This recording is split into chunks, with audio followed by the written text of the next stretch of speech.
আসসালামু আলাইকুম সবাইকে। 10 মিনিট স্কুলের পক্ষ থেকে তোমাদের সকলকে স্বাগত জানাচ্ছি। আমরা বিসি মাস। আশা করি আমার কথা তোমরা ঠিক মতো শুনতে পাচ্ছ।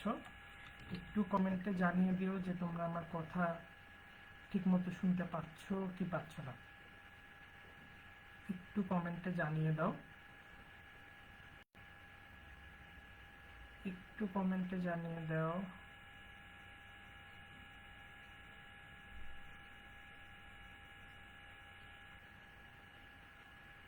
ইয়েস, হ্যাঁ, অনেকেই কমেন্ট করছো, ভেরি গুড। সব কিছু ক্লিয়ার আছে আই গেস। আচ্ছা,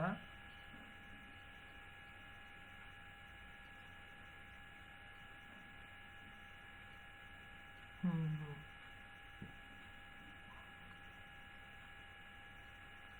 ভেরি গুড। ওকে, তাহলে আমরা শুরু করতে পারি, তাই না?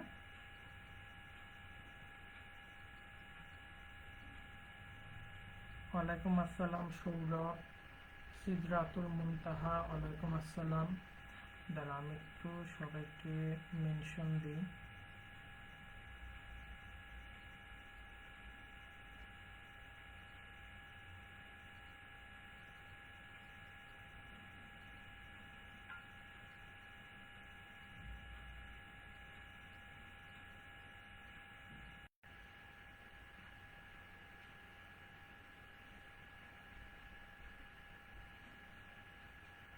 ওকে, আমি একটু লাইভটা শেয়ারও করি, তোমরা একটু লাইভটা শেয়ার করো।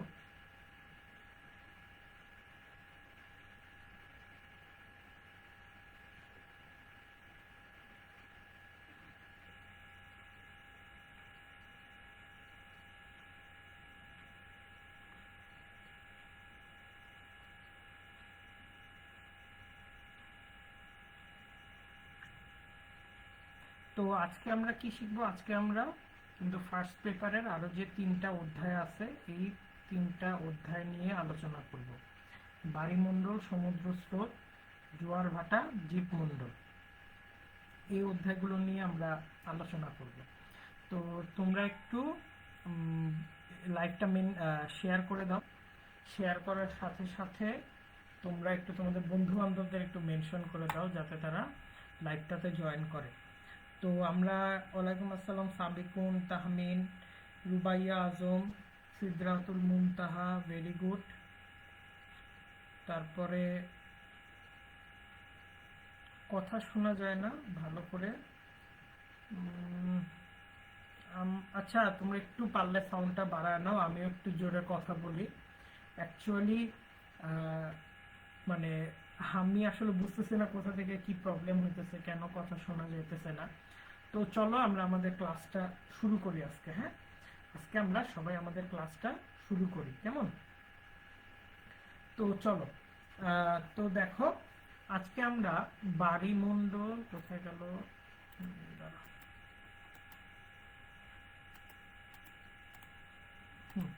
আজকে আমরা বাড়িমণ্ডল, সমুদ্র স্রোত ও জোয়ার ভাটা, জীবমণ্ডল নিয়ে আলোচনা করব।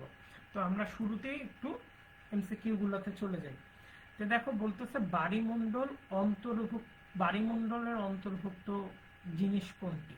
তো বাড়িমণ্ডল শব্দটাকে যদি আমরা ভাঙি তাহলে আমরা দুইটা ওয়ার্ড পাবো, হাইড্রোলজি। বাড়িমণ্ডল শব্দটা ভাঙলে আমরা দুইটা ওয়ার্ড পাবো, হাইড্রোলজি। তো এই হাইড্রোলজি শব্দটা কি? হাইড্রো শব্দটা দিয়ে বুঝে হচ্ছে পানি, আর লজি শব্দটা দিয়ে কি বুঝায়? বিদ্যা। তাহলে পানি শব্দটা ফ্যানের, আমি বলি এইটা অ্যাকচুয়ালি ল্যাপটপের যে ফ্যানটা আছে, ল্যাপটপের ফ্যানটার শব্দ হচ্ছে, নইলে আমার এখানে কিন্তু ফ্যান আমি অফ করে রাখছি। হ্যাঁ, এখন ল্যাপটপটা গরম হয়ে যাওয়ায় ওই ল্যাপটপের ফ্যানটা অনেক বেশি সাউন্ড করতেছে। তো একটু করো, একটু জাস্ট মানায় নাও। আমি খুবই সরি, যেহেতু বাসা থেকে ক্লাস নিতেছি, একটু ছোটখাটো ওই প্রবলেমগুলো থাকেই, কেমন? ওকে, তো বায়ুমণ্ডলের অন্তর্ভুক্ত কোনটি? পানি, বাতাস, মাটি নাকি জোয়ার ভাটা? তো আমরা একটু সঠিক উত্তরটা দেখে নিই। আমরা যদি সঠিক উত্তরটা দেখি, যে পানি তো বায়ুমণ্ডলের একটা অংশ, কিন্তু এইখানে অ্যাকচুয়ালি বুঝাচ্ছে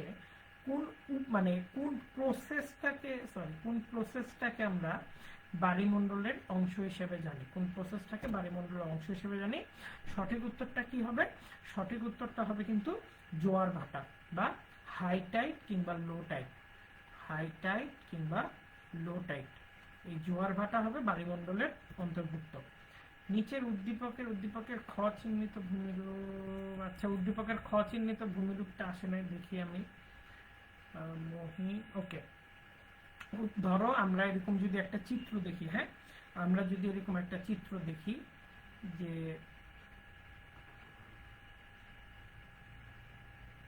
এখন ধরো এখানে সমুদ্রটা শুরু হয়েছে হচ্ছে এইখান থেকে, হ্যাঁ এখান থেকে সমুদ্র শুরু হয়েছে, এইখান থেকে সমুদ্র শুরু হয়েছে। তাইলে এখন আমি যদি বলি এইটা হচ্ছে খ চিহ্নিত অংশ, তাহলে আমাকে বলতো এই খ চিহ্নিত অংশের নামটা কি? এই খ চিহ্নিত অংশের নাম কি? রাবেয়া সুলতানা, অ্যানি, আরিফুল, তাসমিহা, সুমাইয়া জাহান, ভেরি গুড। তাহলে খ চিহ্নিত অংশটার নামটা কি? আমরা যদি একটু বলি উদ্দীপকে খ চিহ্নিত ভূমিটার নাম কি, তাহলে এখানে উত্তরটা আছে মহি সোপান, মহি ঢাল, শৈলশিরা, গভীর সমুদ্র খাত। মহি সোপান, মহি ঢাল, শৈলশিরা, গভীর সমুদ্র খাত। তাহলে চারটা অপশন আমরা দেখতে পাচ্ছি। তাহলে আমরা সমুদ্রে কিন্তু একটা অংশে দেখি মহি সোপান আছে, একটা অংশে দেখি মহি ঢাল আছে, কোথাও আবার অ্যাবিসাল প্লেন কিংবা সামুদ্রিক সমভূমি আছে, সামুদ্রিক সমভূমি আছে, তাই না? অ্যাবিসাল প্লেন কিংবা সামুদ্রিক সমভূমি আছে। তো এই জিনিসগুলো থেকে যদি আমরা ইন্ডিকেট করতে চাই তাহলে সঠিক উত্তরটা হচ্ছে মহি ঢাল। এখন আমাকে বলতেছে ক চিহ্নিত ভূমিরূপের গুরুত্বপূর্ণ স্থান কোনটি। তাহলে আমি আরেকবার একটু আঁকি, জিনিসটা অনেকটা এই রকম, তাই না? এই রকম। তাহলে এখন যদি আমি পানিগুলো আঁকি তাহলে তোমরা বুঝতে পারবা। এই যে এটা যদি আঁকি তাহলে ক চিহ্নিত স্থান কোনটা? এটা হইতেছে ক চিহ্নিত স্থান, এটা ক চিহ্নিত স্থান, এটা হচ্ছে ক চিহ্নিত স্থান। তাহলে এখানে কি কি থাকে? জলজ উদ্ভিদের দেহাবশেষ সঞ্চিত থাকে। তাহলে আমরা যদি ক চিহ্নিত স্থানটাকে আগে মার্ক করি, ক চিহ্নিত স্থানটার নাম আমরা কি দিতে পারি? মহি সোপান দিতে পারি। ক চিহ্নিত স্থানটার নাম আমরা দিতে পারি মহি সোপান। তো জলজ উদ্ভিদের দেহাবশেষ সঞ্চিত করে, সামুদ্রিক মৎস্যের আবাসস্থল, খনিজ সম্পদের আধার, নিচের কোনটি সঠিক? তাহলে আমরা যদি সঠিক উত্তরটা দেখি, সামুদ্রিক মৎস্যের আবাসস্থল, খনিজ সম্পদের আধার, 2 আর 3 মধ্যে নিচের কোনটা সঠিক? তাহলে আমরা গ নাম্বারটা অ্যান্সার দেখতে পারবো, 2 আর 3। এই মহি সোপানের ক্ষেত্রে এই 2 আর 3 এই জিনিসটা আমরা আপু ওই যে ফ্যানটা চলতেছে তো ল্যাপটপের, এই জন্য বোধহয় ক্লিয়ার না। তো আমি না এখন কি বলবো, আমার এখানে করার কিছু নাই আসলে। সাউন্ডটা আমি দেখো জোরে বলার চেষ্টা করতেছি, এরপরও যদি ক্লিয়ার না হয় একটু দাঁড়াও।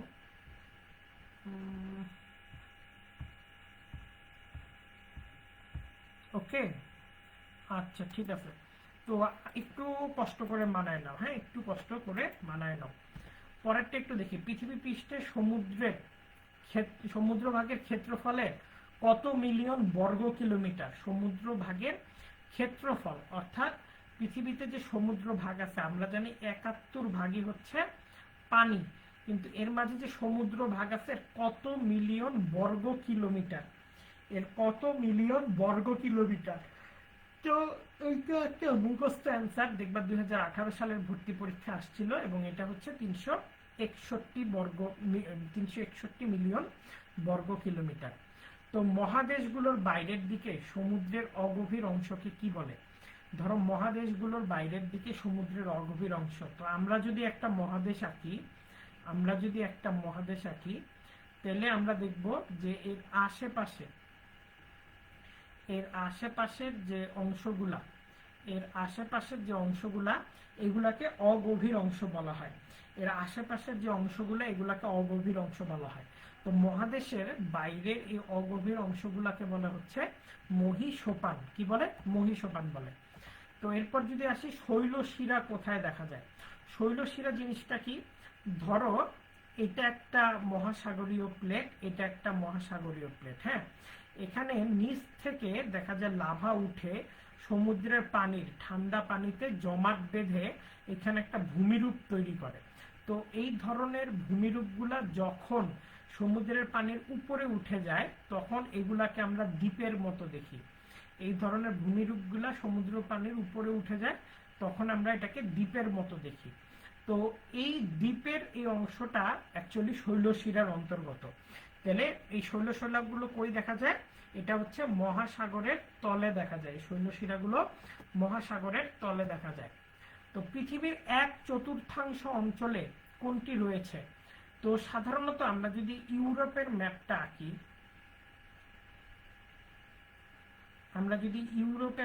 আঁকি, তাহলে আমরা এই জিনিসগুলো ক্লিয়ার দেখতে পারবো। ইউরোপের ম্যাপের এরকম চারদিকে আমরা দেখতে পারবো পৃথিবীর সবচেয়ে বড় মহীসোপানগুলো রয়েছে। তো পৃথিবীর এই 1/4 অংশ, 1/4 অংশই হচ্ছে মহীসোপানের অন্তর্গত। 1/4 অংশই হচ্ছে মহীসোপানের অন্তর্গত। এরপর বঙ্গোপসাগরের সবচেয়ে উল্লেখযোগ্য ভূপ্রাকৃতিক বৈশিষ্ট্য কোনটি? বঙ্গোপসাগরের সবচেয়ে উল্লেখযোগ্য ভূপ্রাকৃতিক বৈশিষ্ট্য কোনটি? তো বঙ্গোপসাগরে আমরা সাধারণত অন্যান্য সাগরগুলোতেও আমরা দেখতে পারি কি এরকম খাত থাকে। তো পৃথিবীর সবচেয়ে গভীরতম খাত বলে মারিয়ানা ট্রেঞ্চকে। পৃথিবীর সবচেয়ে গভীরতম খাত হচ্ছে কি? Mariana trench. Mariana trench. তো এরপর এটা কোথায়? প্রশান্ত মহাসাগরে অবস্থিত। এছাড়াও মনে করো ভারত মহাসাগরে আমরা সুন্ডা খাত দেখতে পারি। তো বঙ্গোপসাগরে এরকম একটি খাত রয়েছে। এই খাতটিকে আমরা সং নামে বলতে পারি। এটাকে বলে সোয়াচ অফ নো গ্রাউন্ড। এটাকে কি বলে? Swatch of No Ground. এবার পরেরটা একটু আমরা যাই। 9 ভূগোল ক্লাসে আচ্ছা বলেন একটি মহাসাগরের দুই পাশে 4টি মহাদেশ রয়েছে। ভূগোল ক্লাসে একজন শিক্ষক কি বলছে? একটি মহাসাগরের দুই পাশে আমরা 4টি মহাদেশ দেখতে পারি। তো উদ্দীপকে ইঙ্গিতকৃত মহাসাগরের নাম কি? তো দেখি রুবাইয়া, ইউসুফ, তাসমিহা, সিদরাতুল মুনতাহা, ঈশা আরশি, তারপর মিনহাজ রাজু। Very good. তাহলে আমরা দেখো, তো এই যে ভুল হয়েছে আঁকা। ধরো এই যে এখানে একটা মহাদেশ আছে যেটাতে আমরা এরকম দক্ষিণ আমেরিকা দেখতে পারি। তারপরে এটা ধরো নর্থ আমেরিকা, এটা ধরো সাউথ আমেরিকা, এখানে আমরা গ্রিনল্যান্ড দেখি, এইখানে আমরা ইউরোপ দেখি, আর এখানে আমরা আফ্রিকা দেখি। তো এই যে মাঝখানের যে অংশটা, এই মাঝখানের অংশটা কোন মহাসাগর? 9 নাম্বারটা যদি আমরা দেখি, মাঝখানের অংশটা হচ্ছে আটলান্টিক মহাসাগর। মাঝখানের অংশটা কি? আটলান্টিক মহাসাগর। তো এই আটলান্টিক মহাসাগরের আকৃতিটা কেমন? তো এই আটলান্টিক মহাসাগরের আকৃতিটা আমরা যদি আগের স্লাইডে চলে যাই, তাহলে অন্য একটা রং যদি নেই, তাহলে মোটামুটি আমরা আটলান্টিক মহাসাগরের আকৃতিটা এটা যদি আরো নিচ পর্যন্ত যাই, এরকম এস আকৃতি দেখব। তো আমার এই জন্য ছোটবেলা থেকে আটলান্টিক মহাসাগর মানে প্যাসিফিক আর আটলান্টিক মহাসাগরের মধ্যে কোনটা বেশি ভালো লাগে এটা নিয়ে একটা যুদ্ধ চলতো আমার মনে। এক প্যাসিফিক হচ্ছে পৃথিবীর সবচেয়ে বড় মহাসাগর। তো এশিয়া মহাদেশে আমরা এশিয়া প্যাসিফিকের কাছে অবস্থিত। আবার দেখা গেছে প্রশান্ত শব্দটা খুবই সুন্দর লাগতো আর কি। প্রশান্ত শব্দটা অনেক সুন্দর লাগতো, কিন্তু আবার আটলান্টিক মহাসাগরটা দেখতে এস আকৃতির মতো। তো এই আমার নামের শুরুতেও এস আছে। তো সব মিলায় আমার একটু কনফিউশন কাজ করতো কোনটাকে প্রিয় বানাবো, ছোট মানুষের চিন্তা। তাহলে এস আকৃতির মতো। মহাদেশীয় অঞ্চলের ঠিক বিপরীতে কি থাকে? তাহলে খুব স্বাভাবিক, ধরো আমরা যদি ভারতের কথা চিন্তা করি, এটা সাউথ এশিয়ান কান্ট্রি, তাহলে এটা মহাদেশীয় অঞ্চল। এটা মহাদেশীয় অঞ্চল। এই মহাদেশীয় অঞ্চলের বিপরীতে কি থাকে? মহাসাগরীয় অঞ্চল। মহাদেশীয় অঞ্চলের বিপরীতে কি থাকে? মহাসাগরীয় অঞ্চল। তাহলে এই মহাদেশীয় অঞ্চলের বিপরীতে, ঠিক বিপরীতে আমরা এরকম মহাসাগরীয় অঞ্চল দেখতে পারি। এটা সমুদ্রাঞ্চল, তাই না? এটা সমুদ্রাঞ্চল। পরেরটা একটু দেখি, প্রাকৃতিক ভূপ্রকৃতি দ্বারা মহাসাগর থেকে বিচ্ছিন্ন অংশকে কি বলে? প্রাকৃতিক ভূপ্রকৃতি দ্বারা মহাসাগর থেকে বিচ্ছিন্ন অংশকে কি বলে? তাহলে দেখো, মহাসাগর থেকে বিচ্ছিন্ন অংশ, তো এই বিচ্ছিন্ন অংশগুলা, ধরো এটা ভারতীয় উপমহাদেশ যদি হয়, এই অংশটাতে আমরা কি দেখি? বঙ্গোপসাগর দেখি, তাই না? এই অংশটাতে বঙ্গোপসাগর দেখি। আর এই অংশটাতে কি দেখি? এই অংশটাতে দেখি আরব সাগর। তো এই মহাদেশীয় অঞ্চলগুলোর পাশে সাধারণত আমরা সাগর অঞ্চলগুলা দেখতে পাই। আর এই দূরের অংশগুলা, যেগুলা কিনা এই মহাদেশের সাথে কানেক্টেড না, এই অঞ্চলগুলাকে আমরা বলি হচ্ছে মহাসাগর। আফ্রিকা ও ইউরোপের মধ্যস্থলে কোন সাগর অবস্থিত? আফ্রিকা ও ইউরোপের মধ্যস্থলে আমরা যদি ইউরোপের মানচিত্র আঁকি, আর এটা হচ্ছে আফ্রিকার মানচিত্র। তো এই যে মাঝখানের যে অংশটি, এই মাঝখানের অংশটিকে বলে হচ্ছে মেডিটেরেনিয়ান সি। এই মাঝখানের অংশটিকে কি বলে? মেডিটেরেনিয়ান সি বা ভূমধ্যসাগর অঞ্চল। কেননা দুইটা ভূমির মাঝে অবস্থিত, আবার এদিকে এরাব আছে, তো এই জন্য এটাকে ভূমধ্যসাগরীয় অঞ্চল হিসেবে চিনে থাকি আমরা। পরেরটা একটু দেখি, নদী পার্শ্ববর্তী এলাকায় কোন জাতীয় সামুদ্রিক অবস্থার সৃষ্টি হয়? নদীর পার্শ্ববর্তী এলাকায় কোন জাতীয় সামুদ্রিক অবস্থার সৃষ্টি হয়? তাহলে নদীর পার্শ্ববর্তী এলাকায় কোন জাতীয় সামুদ্রিক অবস্থার সৃষ্টি হয়? তাহলে এটা সঠিক উত্তরটা হচ্ছে খাড়ি। মুখস্থ অবস্থা অনেকটা খাড়ি। হ্যাঁ, চীন সাগর এশিয়ার কোন উপকূলে অবস্থিত? তো আমরা যদি এশিয়া মহাদেশটাকে দেখি, তাহলে অনেকটা এইরকম। তো এর পাশে মালয়েশিয়া, ফিলিপাইন এই দেশগুলো আছে। চীন সাগরটা সাধারণত এই অংশটাতে অবস্থিত। চীন সাগরটা এই অংশটাতে অবস্থিত। এখন তোমরা আমাকে বলো, এই অংশটা এশিয়া মহাদেশের কোন পাশ? এই অংশটা এশিয়া মহাদেশের কোন পাশ? এই অংশটা এশিয়া মহাদেশের কোন পাশ?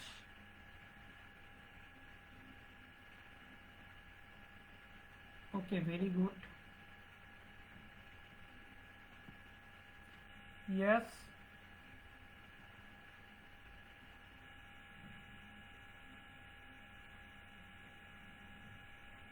হুম হুম,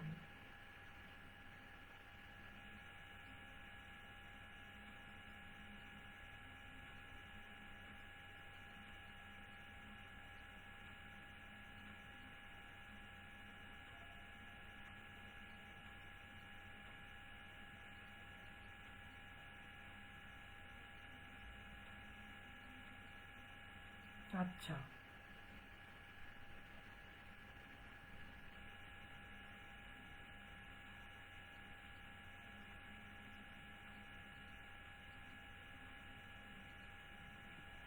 কুইক একটু জানাও, একটু জানাও আমাকে দ্রুত।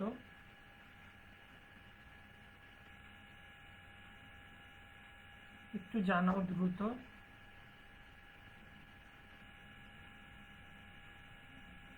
হুম, ভেরি গুড, ভেরি গুড।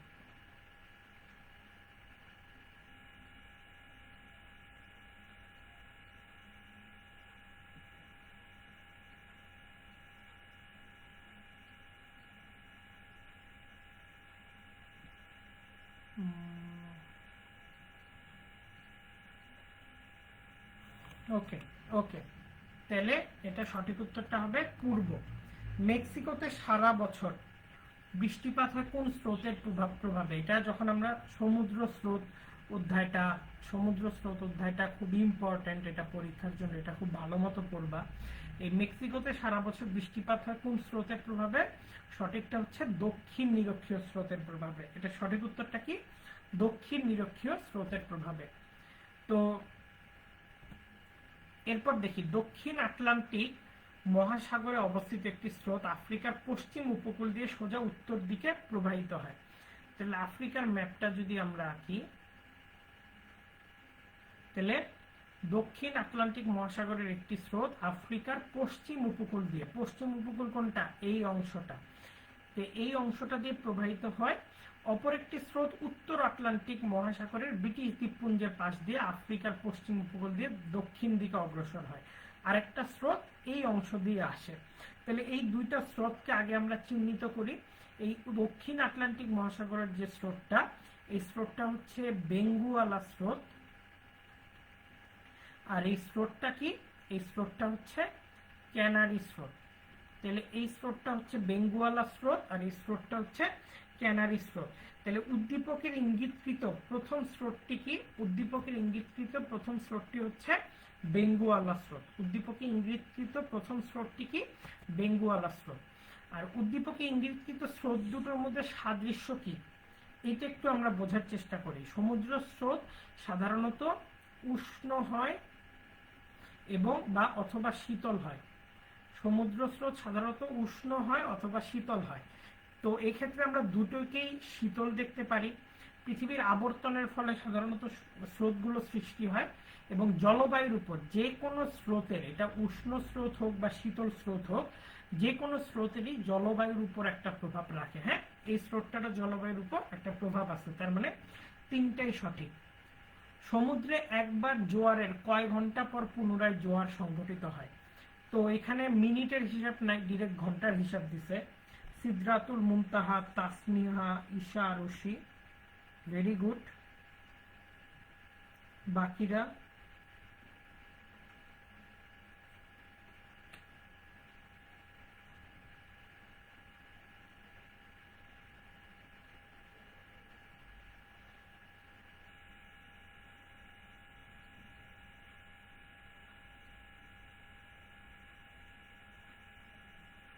ওকে।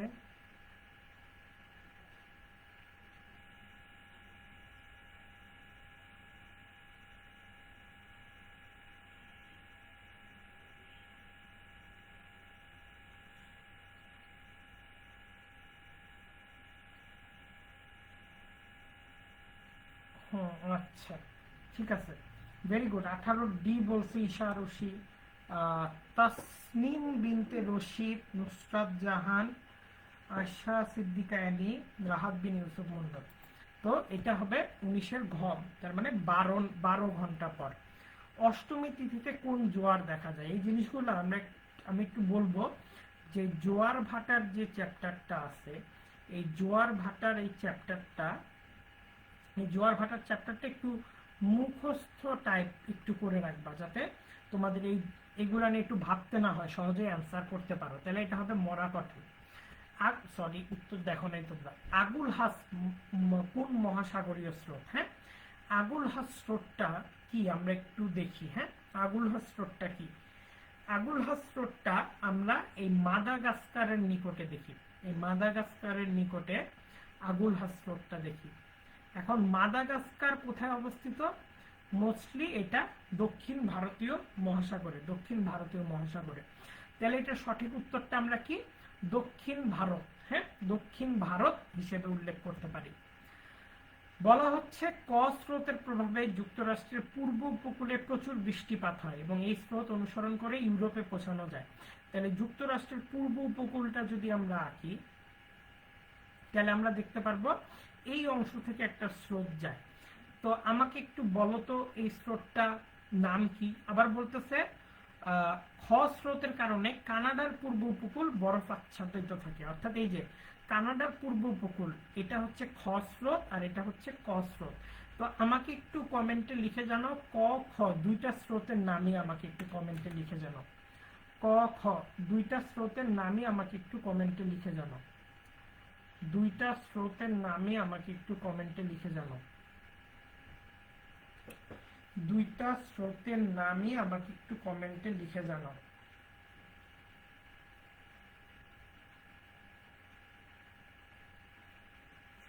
দুইটা স্রোতের নামই আমাকে একটু কমেন্টে লিখে জানাও। আপু সাউন্ডটা আমি অনেকবার ঠিক করার চেষ্টা করলাম, আমি না ঠিক করতে পারতেছি না। একটু কি কষ্ট করে আজকের দিনটা পার করা যায় আপু? মানে আমি তো স্টুডিওতে নাই, এই জন্য আর কি। একটু কি কষ্ট করে পার করা যায়?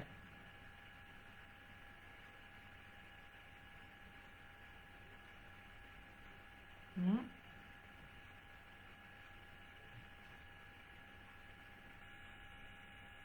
আচ্ছা ঠিক আছে।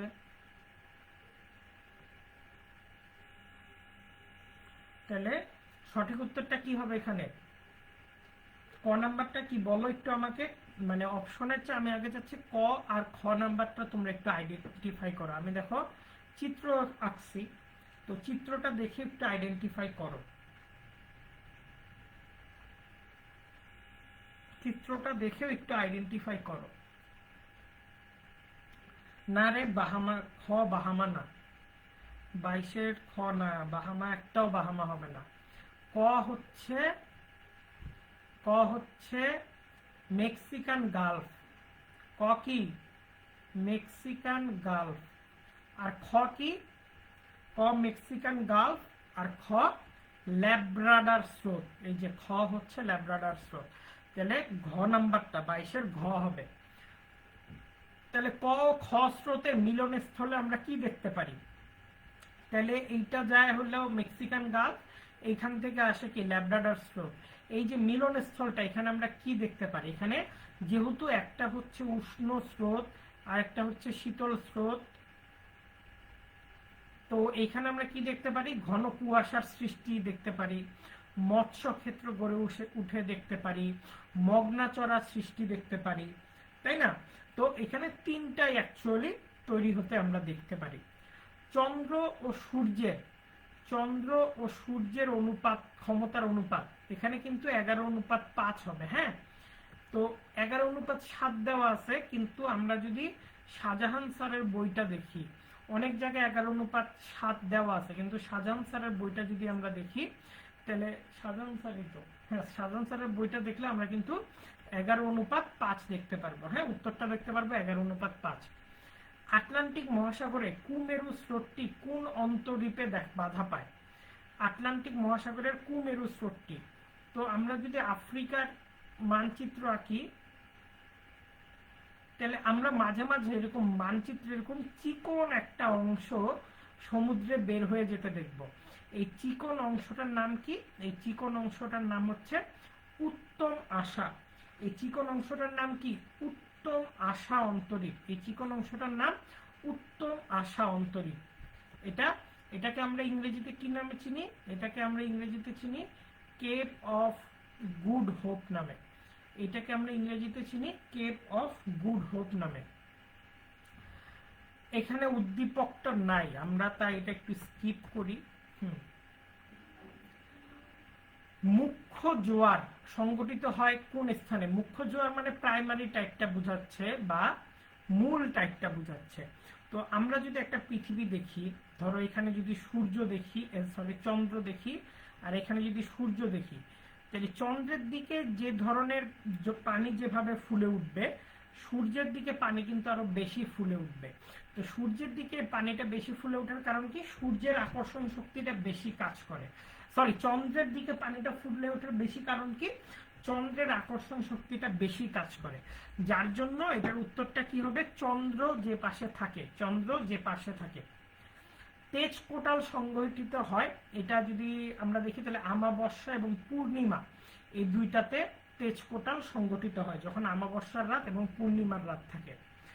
এখন আমাকে এখান থেকে বলো নিচের কোনটা উষ্ণ স্রোত? এতক্ষণ তো তোমরা অনেকগুলো স্রোত নিয়ে জানছো, নিচের কোনটা উষ্ণ স্রোত? কুমেরু স্রোতটা যদি দেখি, এটা অ্যান্টার্কটিকের পাশ দিয়ে যায়। গ্রিনল্যান্ড স্রোতটা যদি আমরা দেখি, তাহলে এটা পশ্চিম গ্রিনল্যান্ড হয়ে যায়। আর ল্যাব্রাডর স্রোতটা কানাডার পূর্ব উপকূল থেকে আসে। আর গিনি স্রোতটা আমরা দেখতে পারি গিনি মহাদেশের, গিনি দেশের পাশ দিয়ে যায় আফ্রিকা মহাদেশে। তো ওই গিনি স্রোতটাই একমাত্র হচ্ছে উষ্ণ স্রোত। জোয়ার ভাটা সংগঠনের প্রধান কারণ কি? জোয়ার ভাটা সংগঠনের প্রধান কারণ কি? তো আমরা যদি এটা দেখি জোয়ার ভাটা সংগঠনের প্রধান কারণ, আমরা তখন কি পড়লাম, চাঁদের শক্তি যদি হয়, চাঁদ আর সূর্যের শক্তি যদি তুলনা করি, চাঁদের শক্তি যদি হয় 11, সূর্যের শক্তি হবে 5, তার মানে চন্দ্রের আকর্ষণটাই জোয়ার ভাটার কারণ। সমুদ্র স্রোতের প্রধান কারণ কোনটি? সমুদ্র স্রোতের প্রধান কারণ কোনটি? সমুদ্র স্রোতের প্রধান কারণ কোনটি? সমুদ্র স্রোতের প্রধান কারণ হচ্ছে বায়ু প্রবাহ। সমুদ্র স্রোতের প্রধান কারণ কি? সমুদ্র স্রোতের প্রধান কারণ বায়ু প্রবাহ। হ্যাঁ, ওকে। এরপরেরটা একটু যদি দেখি, উত্তর আটলান্টিক মহাসাগরীয় স্রোত। উত্তর আটলান্টিক মহাসাগরীয় স্রোত কোনটা? উত্তর আটলান্টিকে আমরা বেঙ্গুয়ালা দেখতে পারি না, আমরা উপসাগরীয় স্রোত এবং সুমেরু স্রোতটা দেখতে পারি। উপসাগরীয় স্রোত এবং সুমেরু স্রোত। এই বেঙ্গুয়ালাটা হচ্ছে দক্ষিণ আটলান্টিক মহাসাগরীয় স্রোতে। এই বেঙ্গুয়ালাটা কোথায়? দক্ষিণ আটলান্টিক মহাসাগরীয় স্রোতে। কোন স্থানে মুখ্য জোয়ার শুরু হওয়ার কতক্ষণ পর সেখানে মুখ্য জোয়ার হবে? তার মানে একটা স্থানে মুখ্য জোয়ার হলো, তারপর আবার সেখানে ভাটা হবে, আবার সেখানে গৌণ জোয়ার হবে, আবার সেখানে ভাটা হবে, আবার সেখানে মুখ্য জোয়ার হবে। তাইলে এই মুখ্য জোয়ারটা আসতে আমার কিন্তু একদিনের একটা সাইকেল লাগতেছে। কয় দিনের? একদিনের। তো এই 24 ঘন্টা 52 মিনিট পর মুখ্য জোয়ার আসবে। আর যদি প্রশ্ন থাকে মুখ্য জোয়ারের কতক্ষণ পর গৌণ জোয়ার আসবে, তাহলে হাফ হবে, অর্থাৎ 12 ঘন্টা 26 মিনিট পর গৌণ জোয়ার আসবে।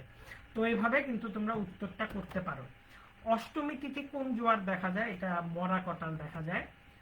মধুপুর ও ভাওয়ালের গড়ের বৃক্ষের নাম কি? এটা আমরা দেখো বোর্ডে আসছে, আমরা জীবমণ্ডল অধ্যায়ে এটা দেখতে পাই।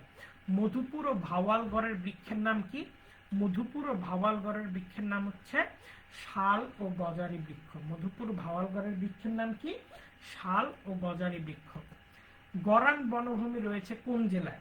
গরান বনভূমি রয়েছে আমরা খুলনা জেলায়, অর্থাৎ সুন্দরবনের যে অংশটা দেখতে পারি সেটা গরান বনভূমি।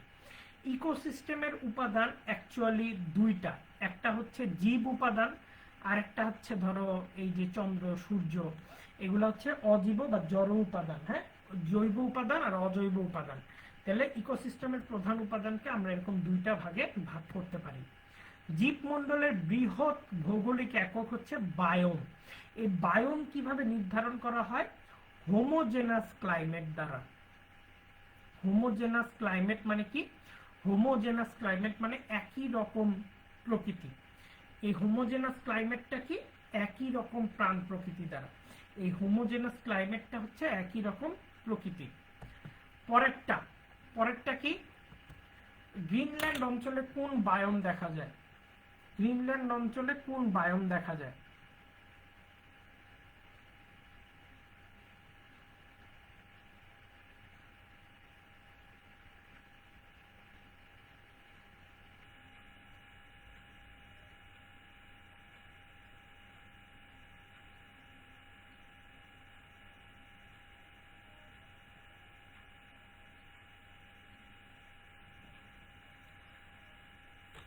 এই গ্রিনল্যান্ড অঞ্চলে কোন বায়োম দেখা যায়? গ্রিনল্যান্ড অঞ্চলে আমরা নরমালি তুন্দ্রা বায়োমটা দেখতে পারি। গ্রিনল্যান্ড অঞ্চলে আমরা নরমালি এই তুন্দ্রা বায়োমটা দেখতে পারি। তাহলে নির্দিষ্ট পরিবেশে গড়ে ওঠা জীবমণ্ডলের বৃহৎ ভৌগোলিক একককে কি বলে? এই নির্দিষ্ট পরিবেশে গড়ে ওঠা জীবমণ্ডলের বৃহৎ ভৌগোলিক একককে কি বলে?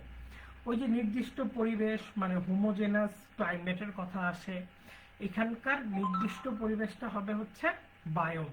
এই বায়োম ধরো একই রকম বৃষ্টিপাত, একই রকম তাপমাত্রা একটা অঞ্চল জুড়ে, তো একই রকম বৃষ্টিপাত, একই রকম তাপমাত্রা, একই রকম আর্দ্রতা এই পুরো অঞ্চলটাতে, যার জন্য একই রকম এরকম গাছপালা বা প্রাণীর সমাবেশ দেখতে পাওয়া যায়। উদ্দীপকের ক চিহ্নিত স্থানে কোন ধরনের বনভূমি দেখা যায়? উদ্দীপকের ক চিহ্নিত স্থানে কোন ধরনের বনভূমি দেখা যায়? তাহলে সঠিক উত্তরটা হচ্ছে গরান। উদ্দীপকের ক চিহ্নিত স্থানে আমরা গরান বনভূমি দেখতে পারি। উদ্দীপকের ক চিহ্নিত স্থানে জীববৈচিত্র্য সংরক্ষণে কি প্রয়োজন? তাহলে অভ্যন্তরীণ নদী খাতে নৌকা চলাচল, নদীর উজানে আছে, এটা তো কটা নাই, এটা আমি কেমনে বললাম, আচ্ছা এটা বাদ। বনভূমির পরিমাণ কোথায় বেশি? খুব স্বাভাবিকভাবে পার্বত্য চট্টগ্রামে। পার্বত্য চট্টগ্রামের যে 3টা জেলা আছে পার্বত্য জেলা, যেমন রাঙামাটি, তারপরে বান্দরবান, খাগড়াছড়ি, এই 3টা জেলাতেই আমরা বনভূমির পরিমাণ বেশি দেখতে পারি। স্রোতজ বনভূমি জিনিসটা কি? সমুদ্র স্রোতের জোয়ারের ফলে, সমুদ্র স্রোতের জোয়ারের ফলে যে বনভূমিটা তৈরি হয় সেটাকে স্রোতজ বনভূমি বলে। সমুদ্র স্রোতের জোয়ারের ফলে যে বনভূমিটা তৈরি হয় সেটাকে স্রোতজ বনভূমি বলে। তো বাংলাদেশে সমুদ্র জলের প্রভাবে কোন বনভূমিটা আমরা দেখতে পারি? বাংলাদেশে সমুদ্র জলের প্রভাবে কোন বনভূমিটা আমরা দেখতে পারি? বাংলাদেশে সমুদ্র জলের প্রভাবে কোন বনভূমিটা দেখতে পারি? একটু আমাকে জানাও।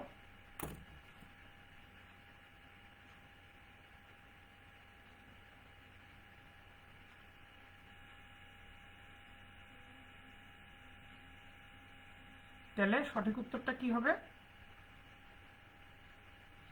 সঠিক উত্তরটা হবে সাতক্ষীরা। হ্যাঁ, সাতক্ষীরা। তো যে সকল প্রজাতি শুধু একটি নির্দিষ্ট এলাকায় পাওয়া যায়, যে সকল প্রজাতি একটি নির্দিষ্ট এলাকায় পাওয়া যায় তাদেরকে কি বলে? তাদেরকে বলে হচ্ছে আঞ্চলিক প্রজাতি। ধরো একটা প্রজাতি খালি অস্ট্রেলিয়াতেই পাওয়া যায়, তাহলে ওইগুলো আঞ্চলিক প্রজাতি হয়ে যাবে। কোন এলাকায় অধিক জীববৈচিত্র্য দেখা যায়? নর্মালি আমরা যে এলাকাগুলোতে উষ্ণ আবহাওয়া দেখব, আর্দ্র জলবায়ু দেখব, এখানে জীব প্রজাতি বংশ বিস্তারের উপযোগী। বাংলাদেশের কোন প্রাণী ভৌগোলিক অঞ্চলের অন্তর্গত? তো বাংলাদেশ, এটা মুখস্থ করে রাখবা, এটা অনার্সে পুরোপুরি পড়তে পারবা, ওরিয়েন্টাল অঞ্চলের অন্তর্গত। বাংলাদেশের মোট বনভূমির অধিকাংশ কোথায় অবস্থিত? এটা আমরা ইতোমধ্যে পড়ছি, খুলনা এবং চট্টগ্রাম অঞ্চলে। খুলনাটা আসছে কিসের থেকে? সুন্দরবন। আর বিবর্তন প্রক্রিয়ার চমৎকার উদাহরণ, অনেকে বিবর্তনে বিশ্বাস করে না, আঞ্চলিক। হ্যাঁ, আঞ্চলিক। তো এই ছিল আমাদের আজকের ক্লাস। আমাকে একটু জানাও কার কয়টা হয়েছে। তো আমি